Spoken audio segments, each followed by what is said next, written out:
Oke, kali ini saya akan menjelaskan contoh perhitungan untuk regresi linear dan analisis korelasi. Nah, di sini mari kita lihat contohnya, soalnya ada uji stabilitas terhadap suspensi, double terhadap, intinya kita melakukan uji stabilitas ke suspensi yang di suspensi itu 3 batch ya yang akan kita uji dengan masa penyimpanan 0 sampai 2 tahun. Kemudian diperoleh data berikut ya. Jadi kalau di sini ada batch 1, batch 2, batch 3 ini bisa kita katakan sebagai replikasi gitu ya. Kemudian waktu simpan sebagai variabel bebas, variabel tergantungnya adalah kadar obat. Di sini Y. Nah, di sini kita diminta untuk melakukan analisis regresi linear dan analisis korelasi. Dilanjutkan dengan pertanyaan, apabila obat dinyatakan kadaluarsa jika kadarnya 90%, maka berapa lama waktu simpannya? Ya. Nah, di sini kita hitung satu persatu dulu. Langkah yang pertama seperti yang sudah saya sampaikan di video sebelumnya, ya. Yang pertama kita lakukan adalah mengalihkan seluruh X dan Y, ya. Jadi meskipun ini ada replikasinya, bukan berarti di rata-rata baru dikalikan X. No, ya, kita hitung satu persatu X dikali Y, X dikali Y. 0 kali ini, 0 kali ini, 0 kali 0 dikali sini, 0 dikali ini, 0 dikali ini. 3 dikali ini, 3 kali ini, 3 kali ini. 6 kali ini, 6 kali ini, 6 kali ini, dan seterusnya ya. Sehingga diperoleh tabel ini. Nah, harapan saya di sini karena ini nanti slideshow-nya nggak kelihatan, makanya saya potong aja. Dari 0 sampai seharusnya sampai 24 kalian hitung semua. Ya, 0 sampai 24 kalian hitung semua. Nah, kita akan memperoleh kelihatan nggak ya tulisannya? Kita akan memperoleh 21 pasang, ya. 21 pasang 0, X1 kali Y1, X2 kali Y2, X3 kali Y3, dan seterusnya nanti ada 21 pasang ya. Ini kali ini kali ini kali ini kali ini, dan seterusnya ya, sehingga saya memperoleh nilai X sekian, maksudnya total X sekian, X bar sekian, jumlah X kuadrat sekian, dan seterusnya. Ini nilai-nilai yang saya peroleh ya.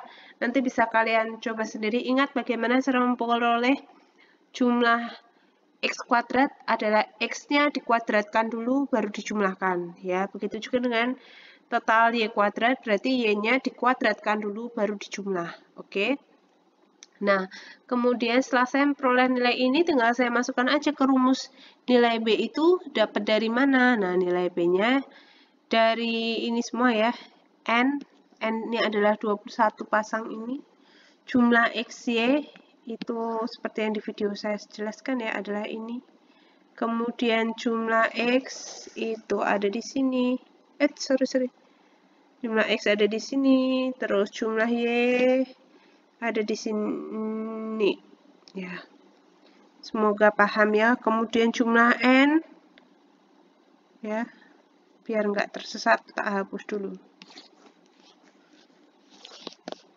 Kemudian jumlah N-nya, jumlah N sama tadi 21, jumlah X kuadrat di sini, kemudian jumlah X yang dikuadratkan. Ya, semoga paham. Ya, kemudian setelah diperoleh nilai-nilai itu, kita hitung aja matematis biasa. Ya, kita hitung matematis biasa. Ya, akan kita peroleh nilai B minus 0,64%. Minus itu it's okay ya. Untuk nilai A diperoleh dengan cara ya, kalau kita udah dapat nilai B gampang lah ya, tinggal masukin aja ke rumusnya. Y barnya di sini, mana sih? Nilai Y barnya kita dapat dari sini, X barnya kita dapat dari sini. X barnya dari sini, Y barnya dari sini, B-nya kita dapat ini. Tinggal masukin aja rumusnya, sehingga kita mendapatkan nilai B dan nilai A.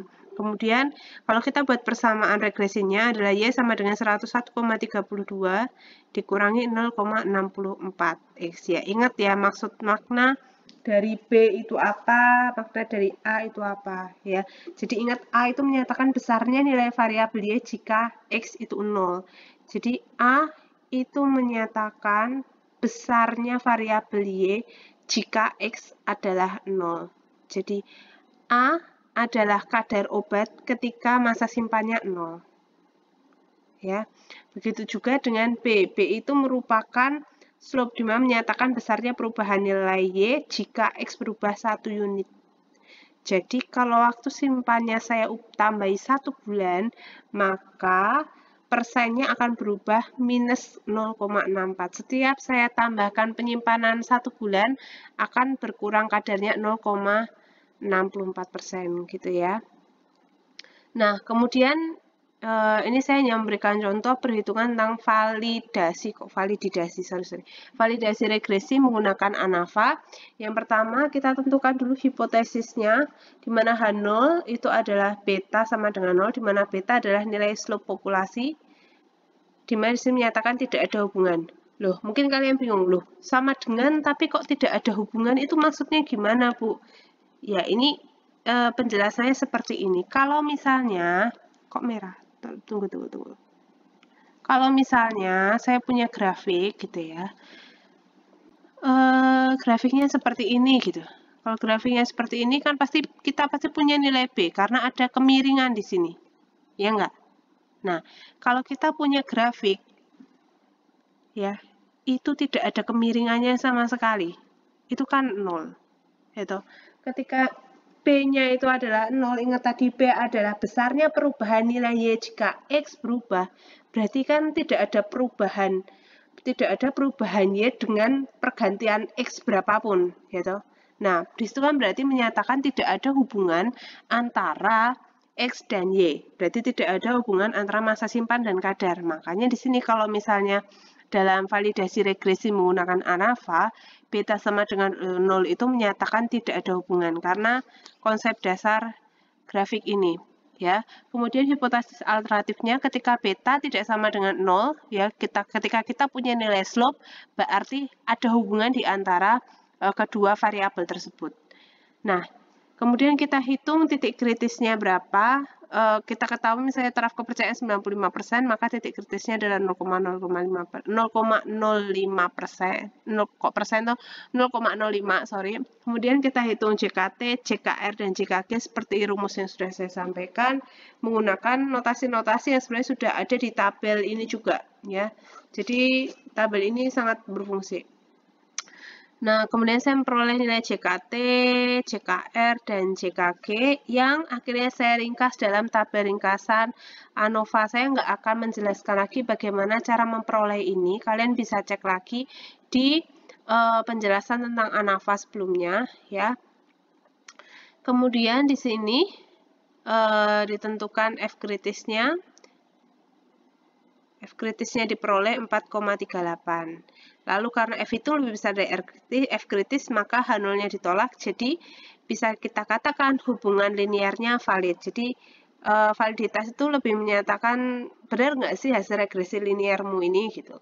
Kalau hasil regresi linearnya benar, maka kalau kita analisis dengan ANAVA pasti hasilnya valid, ya. Kemudian langkah selanjutnya kita diminta untuk melakukan analisis korelasi, di mana analisis korelasi itu kita menghitung nilai R. Nilai R itu kan lebih menyatakan seberapa kuat gitu ya, seberapa kuat. Di mana tadi ada minus 1, 0, 1 gitu ya. Semakin mendekati minus 1 atau semakin mendekati 1, itu maka akan semakin erat atau semakin kuat hubungannya. Nah, setelah tadi saya masukkan angkanya ke rumus ini, angka yang mana? Ya, balik lagi ke tabel yang ini gitu ya. Jadi penghitungan tabel ini sangat penting. Besok waktu ujian bikin dulu tabelnya ya. Nah, itu setelah kalian masukkan rumus itu ke sini, kalian akan peroleh nilai ini. Ya, diperoleh R minus 0,968. Maksudnya minus itu apa? Ingat berarti kalau R-nya minus itu hubungannya linear negatif.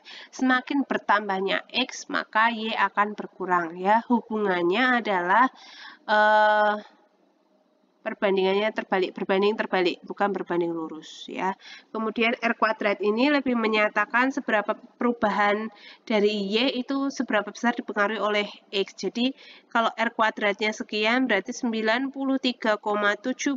variasi yang ada di dalam kadar obat itu dipengaruhi oleh si masa simpan.